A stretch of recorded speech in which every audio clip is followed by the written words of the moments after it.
Yeah, Bill. What's the gentleman's name that's head of focus of the family, Dobson? Yeah, Jim Dobson. Was at a conference with him where a question like your second question came up. Somebody raised their hand and said, well, what about taking tainted money? And the question, I guess, had to do with the tobacco company. Ah, like in New York, where all that tobacco money is. Dobson's answer back was, taint enough of it. Taint enough of it, huh? Well, when I worked for a religious order, we used to get strange money. Sometimes an envelope would show in the door one in the morning, you know. There'd be $5,000 in an envelope. And I'd say to my boss, what are we going to do? That money must be funny money. And he said, we're going to take that funny money and make the Lord laugh. You know, we put it to good use. I mean, how much judgment can you place on something? I don't know. That's a good question. Everybody has to answer it. Yeah. I don't know if this is common, but I was running a local habitat. It was small. Yeah. So a guy comes along, gives us a call. You know, a lot of money. I've got an idea to raise a lot of money. So you go and you meet with this man. And anyway, over time, it was meeting after meeting after meeting, and ideas and ideas and ideas. Yeah. Anything ever happens. And how do you know at what time? You don't know in the beginning. I mean, we've been through this. We've been through this with Bill Jake's place. You don't know in the beginning. You listen carefully. You ask other people, what do you think of this idea? Have you been involved in similar circumstances? Do you know this individual? And then you cut the ties when necessary. And it's often necessary to cut the ties because some people like to talk and don't like to do. You know? Back to this again. When you call the person, you really have to use technique to get an appointment today. Some of you may recoil from that, but the fact of the matter is, as you and I know, about 75% of us don't answer our phones anymore. We let answering machines take care of everything for us, and the reality is you're not going to get an appointment on an answering machine, so you have to be persistent. You'll often get brushed off both by an answering machine and sometimes with people, and sometimes people will be successful. This is a particular approach that does work. It's transactional analysis. You may have heard of it. The book is named I'm Okay, You're Okay. It's $4.95. It's fantastic stuff.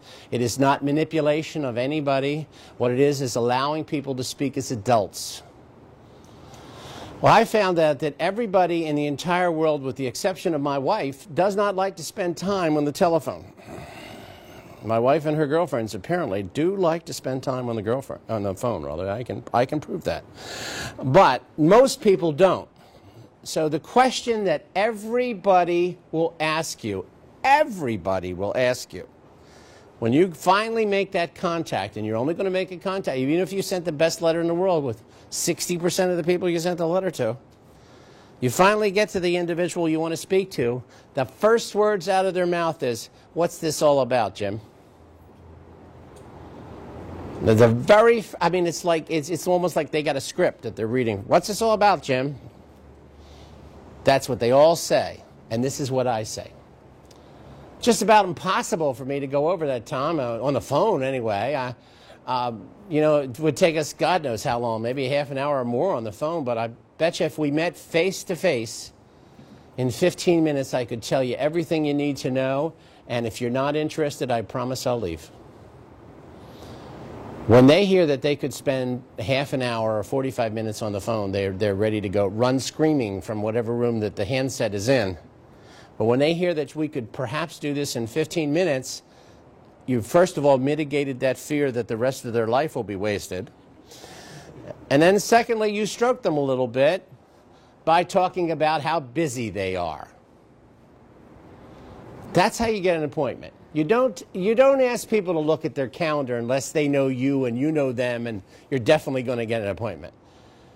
But when you're talking to somebody about something like this, you say something like, well, if we got together for 15 minutes, Tom, I promise you we could get this thing taken care of. And if you weren't interested, I promise you I will leave, no pressure whatsoever.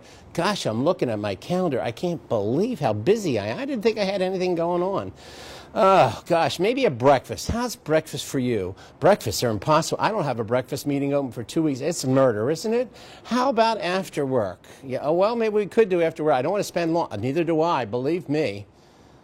We've just examined how incredibly important the both of us are and how our life is just taken up. And I've never, ever said to him, what about Tuesday at 2:15? Ever. I don't say that. But by talking about how busy we both are, one of us is going to come to a date that the other one will find agreeable and a time frame and say, well, I think we can fit I think I can fit you in at 5 o'clock. I know it's tough to get away at 5, but let's see if we can do that at 5. And, you know, by 5:15, you'll be on your way home. People will say yes to that. People will say yes to that. So you honor the appointment, you do your homework, you consider the presentation, you know everything good and bad you need to know. You got to know the prospect to some extent. We're not going to talk about prospect solicitation in terms of defining who's a prospect for so much and who's a prospect for that much. That's something that you kind of need to kind of use Kentucky windage as your organization gets more sophisticated. There are tools available to you to determine a prospect, you know, what they might be able to give. For most of the organizations that are in this room, you'll be talking to people that you'll have some connection with and make a decision. And your decision is one that you make with some intelligence.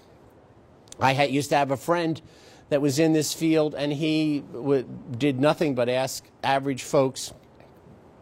And he used to know what it cost to lease automobiles. And when he would go to somebody's house, he would make a determination of what to ask those people by seeing what was in their driveway. I mean, there's, you know, do your own prospecting ideas for it. But remember this, though. It's an insult to ask a multimillionaire for a few dollars. And it's ridiculous to ask a blue-collar worker for $1 million. Not to say that blue-collar workers have not come up with giant gifts. They get reported about all the time, but that's because they're so rare. You know, my wife has had the little old lady in the house dress hand her $500,000 and say, I hope this will help the campaign. Nobody came to ask me for anything. That has happened to her.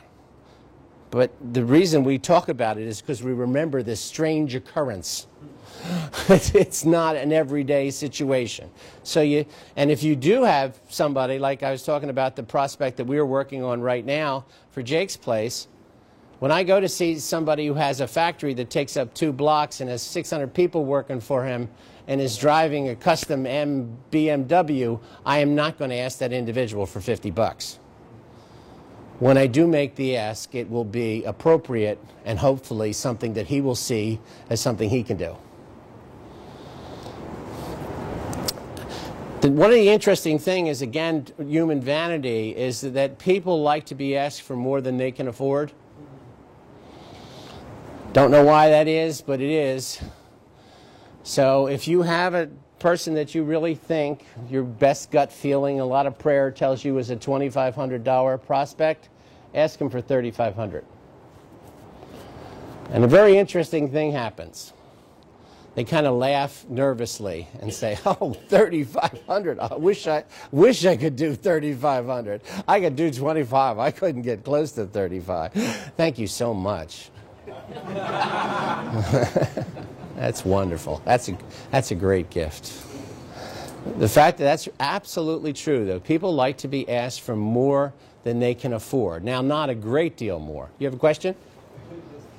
Reminds me of in Haiti, you can't buy without offering lower than what. Oh, yeah. Lower than what they'll go for. Right. Yeah, bargaining in third world countries is really fascinating. The first time I went to Egypt, our guide told us how to buy something. So we saw something we were interested in, and the price on it was, I forget, 5,000 pounds, which was not a lot of money then, believe it or not. And he says, offer him 500. I said, 500? That's a tenth of what it's worth. He says, don't worry. So I went over, oh, this is low. I really like this. Yeah. He said, you like? Well, take it, take it. It's cheap, 5,000 pounds. I said, oh, no, I wouldn't pay more than 5. You've insulted me. And he goes through this whole long thing, and then we bought it for $750. It's like, I can tell you another story about Mexico and a lamp we bought that we had no intention of buying. They kept, but every time we tried to walk out, they lowered the price. Eventually, we bought the lamp.